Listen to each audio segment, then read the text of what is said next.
अस्सलामुअलैकुम। Asim Ali official YouTube channel पर तमाम देखने और सुनने वालों को खुशुमदीद। अगर अभी तक वीडियो को लाइक और चैनल को सब्सक्राइब नहीं किया तो वीडियो को लाइक कीजिए और चैनल को सब्सक्राइब कीजिए। पेश खिदमत है एक्शन, एडवेंचर और फन से भरपूर दास्तान। पागल खाना नंबर 7, किस्त 15। रात के 2 बजे का वक्त था। पागल खाना नंबर 7 की दीवारों पर गहरा सन्नाटा उतरा हुआ था। सिर्फ एक कमरे से लोहे के फर्श से टकराने की हल्की आवाज आ रही थी। आसिम अली फर्श पर बैठा लोहे की सलाख से जमीन खोद रहा था।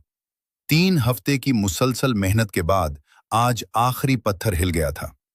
जैन, टॉर्च इधर करो, रास्ता खुल गया है। आसिम की आवाज में कपकपाहट थी। जैन ने टॉर्च की रोशनी सुरंग में डाली। नीचे से ठंडी हवा का झोंका आया। भाई, ये तो सीधा बाहर जाती है, मगर निगहबान का कमरा तो रास्ते में पड़ेगा। कोने में दीवार से टेक लगाए हसन अली पहली बार सीधा खड़ा हुआ। उसकी आंखें सुर्ख थीं। हसन अली बोलता कम था, मगर जब बोलता था तो लगता था दीवारें भी सांस रोककर सुनती हैं। निगहबान का बंदोबस्त मैं करूंगा, तुम लोग बस रानो आपा को निकालो। गुल अब्बास चारपाई पर उठकर बैठ गया और घबरा कर बोला, ओ पाइयो, पकड़े गए तो बिजली का झटका पक्का है। पिछली बार मुझे 3 दिन होश नहीं आया था। इसी लम्हे दरवाजा आहिस्ता से खुला। रानो आपा अंदर दाखिल हुई। उनके हाथ में निगहबान की वर्दी और चाबियों का गुच्छा था। उम्र 55 बरस, मगर आंखों में बिजली। बिजली के झटके से डरते हो? जो कैद में सिसक सिसक कर मर जाते हैं उनका क्या? रानो आपा ने वर्दी आसिम की तरफ फेंकी। ये पहनो, आज या तो हम आजाद होंगे या फिर इस कैद को ही आग लगा देंगे। पहला मुकाबला, निगहबान का कमरा। हसन अली ने वर्दी पहनी और दबे पांव निगहबान के कमरे की तरफ बढ़ा। अंदर 2 निगहबान ताश खेल रहे थे। अरे हसन, तू यहां? तुझे तो कैद में होना चाहिए। मोटे निगहबान ने कहकहा लगाया। हसन अली ने पलक नहीं झपकी। अगले ही लम्हे उसने मेज उलट दी। ताश के पत्ते हवा में बिखर गए। हसन अली का मक्का इतना जोरदार था कि पहला निगहबान उड़कर दीवार से जा लगा। दूसरे ने डंडा उठाया, मगर हसन अली बिजली की तेजी से उसके नीचे से निकला और कहनी उसकी पसली में दे मारी।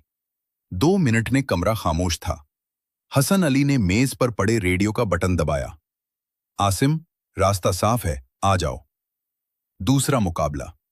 तहखाने का दरवाजा चारों सुरंग से होते हुए तहखाने तक पहुंचे, मगर वहां एक बड़ा जंग आलूद ताला लगा था। चाबी रानो आपा के गुच्छे में भी नहीं थी।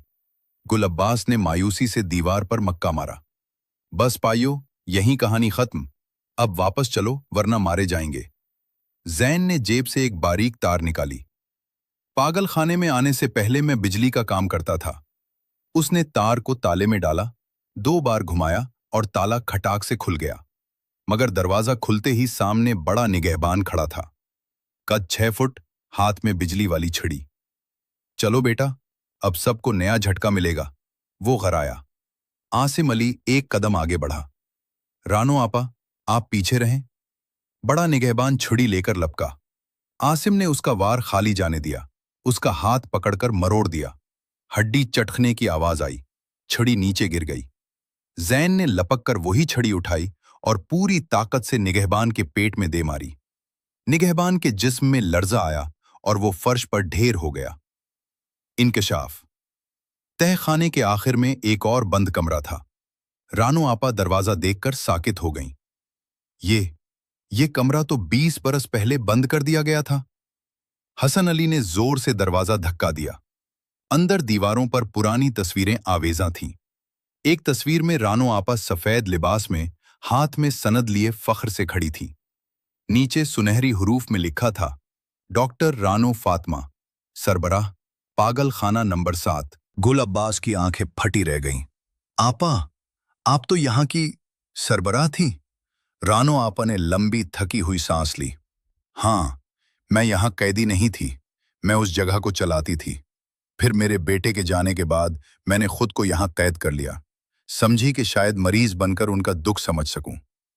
आसिम अली 2 कदम पीछे हटा और बोला, रानो आपा, रास्ता आप दिखाएंगी, सरबराह आगे चलता है, हम पीछे। रानो आपा की बुझी आंखों में पहली बार चमक लौट आई। 20 बरस पुरानी सरबराह जाग उठी थी। आखिरी दौड़ अचानक पूरे पागल खाने में सायरन बज उठा। सुर्ख बत्तियां घूमने लगी, भगदड़ मच गई। दौड़ो, रानो आपा चलाएं। पांचों तह खाने से निकलकर पिछले दरवाजे की तरफ भागे। पीछे 10-12 निगहबान डंडे और छड़ियां लिए दौड़ रहे थे। हसन अली सबसे पीछे हो गया और पलटकर खड़ा हो गया। तुम लोग जाओ, कोई तो हो जो उनको रोके। उसने कोने में पड़ा लोहे का पाइप उठाया। पहला निगहबान आया। हसन अली ने पाइप उसकी टांग पर मारा। वो चीखता हुआ गिरा। दूसरा, तीसरा, चौथा। हसन अली आंधी की तरह लड़ रहा था। उसके बाजू से खून बह रहा था, मगर वो 1 इंच नहीं हटा। आसिम ने धक्का देकर पिछला दरवाजा खोला। बाहर खुली हुआ, चांद की चमकती रोशनी और आजादी थी। हसन, अब आजा, जैन हलक फाड़कर चलाया। हसन अली ने आखिरी निगहबान को पाइप मारकर गिराया और लंगड़ाता हुआ दरवाजे से बाहर निकल आया। पांचों हाँपते हुए रुके। उन्होंने मुड़कर पागल खाना नंबर 7 की ऊंची तारीक इमारत को देखा। रानो आपा की आंख में आंसू थे, मगर होंठों पर 20 साल बाद पहली बार मुस्कुराहट थी। पागलपन खत्म नहीं हुआ, वो आहिस्ता से बोली। बस आज से हम खुद फैसला करेंगे कि पागलपन कहाँ करना है। दूर शहर की सड़क पर पुलिस की गाड़ियों की नीली और सुर्ख रोशनियां नजर आ रही थी। सायरन की आवाज करीब आ रही थी। आसिम अली ने गहरा सांस लिया और कहा, दौड़ लगाओ सब, किस्त 16 अब बाहर की दुनिया में होगी।